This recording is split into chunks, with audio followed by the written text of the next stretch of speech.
जब आप अकेले बैठकर रोते हैं तो फरिश्ते अल्लाह ताला से क्या कहते हैं? याद रखो, जब आंखों से आंसू टपकने लगे, जब हौसला टूटने लगे, तब जरा रुकिए, सोचिए। हाँ, कोई नहीं अपना मगर रब तो है ना। बस जब रब साथ है तो कैसा गम। जब अल्लाह से कुछ मांग रहे हो तो शक में मत पड़ो, यकीने कामिल रखो, मायूस मत होना।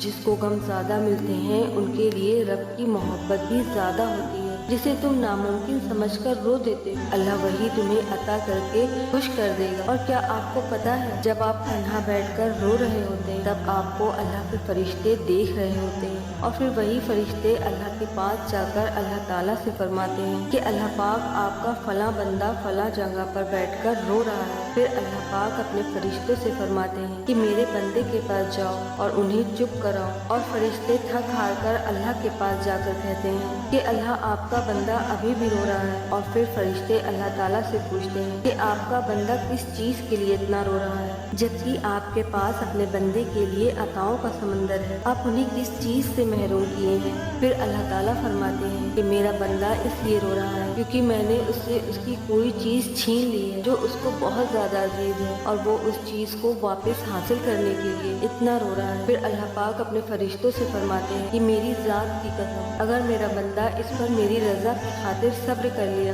तो मैं उसे ऐसी चीज से नवाज दूंगा जिस पर पूरी कायनात रश करेगी, और फिर जो चीज उससे छीन ली गई है वो उस चीज को भूल जाएगा। बेशक अल्लाह ही हमारे दिलों को जानता है। एक बच्चा अगर आग में छलांग लगाना चाहे तो क्या उसकी माँ उसे आग में छलांग लगाने देगी? बिल्कुल नहीं, क्योंकि उससे बच्चे को खतरा है जो कि वो नहीं जानता, मगर उसकी माँ बखूबी जानती है। पर सोचो, वो रब जो 70 माओं से भी ज्यादा मोहब्बत करता है, भला वो तुम्हें ऐसी चीज में क्यों मुब्तला करेगा जो तुम्हारे लिए बेहतर नहीं? बेशक अल्लाह ही जानता है कि हमारे हक में क्या बेहतर है। जब तुम्हारी जिंदगी में कोई ऐसी तकलीफ या परेशानी आ जाए जो तुम्हारे कंट्रोल से बाहर हो, तो हमेशा याद रखना इस बात को कि आंधी के पीछे भी अल्लाह की रहमत की बारिश होती है। आप कभी भी अकेले नहीं होते। याद रखो, अपने अल्लाह पर अगर आप उसकी रजा की खातिर सब्र कर लेंगे तो फिर वो आपकी चाहत से राजी होकर उन्हें आपकी रजा का हिस्सा बना देगा। वो तुम्हारी कहानी को जब चाहे जहाँ चाहे मोड़ सकता है। जो कुएं से निकालकर यूसुफ अलैहिस्सलाम को मिस्र का बादशाह बना सकता है, वो तुम्हारे गमों को खुशियों में भी बदल सकता है। अल्लाह फरमाता है कि दुआएं पहाड़ों को भी उनकी जगह से तब्दील कर सकती हैं। दुआ नसीब बदल सकती है, जो छीन लिया हो वो वापस लौटा सकती है। जिनके होने का गुमान भी ना हो वो दुआ कर सकती है। दुआ हर गुमान को हकीकत में तब्दील कर सकती है।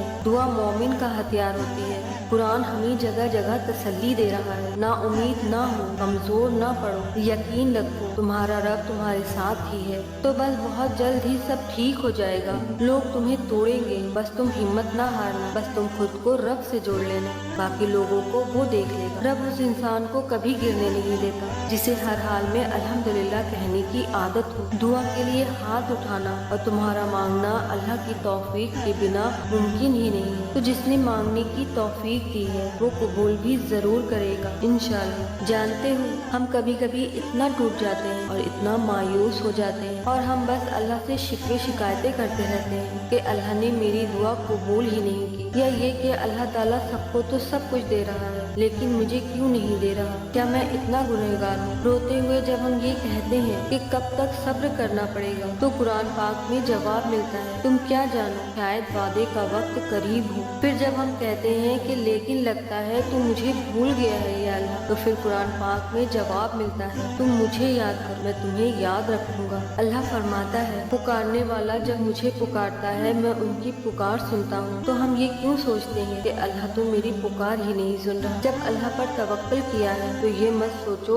जो मांगा है वो कब और कैसे मिलेगा, बल्कि इंतजार करो कि जो मांगा है वो हर हाल में मिलेगा। कब और कैसे, अब इसका फैसला तो वसीला बनाने वाले पर छोड़ दो ना। जब तुम नामुमकिन हालत के बावजूद दुआ मांगना नहीं छोड़ते तो फिर अल्लाह तुम्हें मौजों का रास्ता दिखाता है, चाहे सारी दुनिया मिलकर तुम्हें मायूसी की तरफ ढकेल दे। लेकिन अगर तुम्हारा अल्लाह पर कामिले यकीन है तो अल्लाह तुम्हारे लिए गैर से वसीले बनाता है। اور جانتے ہو جب انسان بےحد تکلیف میں ہوتا ہے اور مسکرا کر یہ کہتا ہے کہ میں نے اپنا معاملہ اللہ کے سپرد کر دیا ہے، تو یقین مانو فرش سے لے کر عرش تک ہر چیز لرز جاتی ہے، وہ آہیں ساتویں آسمان تک پہنچ جاتی ہیں۔ ٹوٹے ہوئے دل سے نکلی ہوئی دعا اور آہ کبھی رائگاں نہیں جاتی، اور جب معاملہ اللہ کے سپرد کر دیا جاتا ہے تو ظالم کبھی بھی بچ نہیں پاتا۔ وہ بڑا رحمان اور رحیم ہے، اور کیا تم نے کبھی یہ نہیں سنا وہ بڑا ذوالجلال ہے؟ اور پتہ ہے اگر تم تھوڑی سی آزمائش سے ڈر کر اپنا یقین ہار کر بیٹھ جاؤ تو تمہاری دعائیں کیسے قبول ہوں گی؟ قبولیت کا ایک اصول ہے کہ صبر رکھو، دعا کرو اور معاوضوں کو پالو، بے شک اللہ دعاؤں کو قبول کرنے والا ہے۔ اس لیے نئی امید کے ساتھ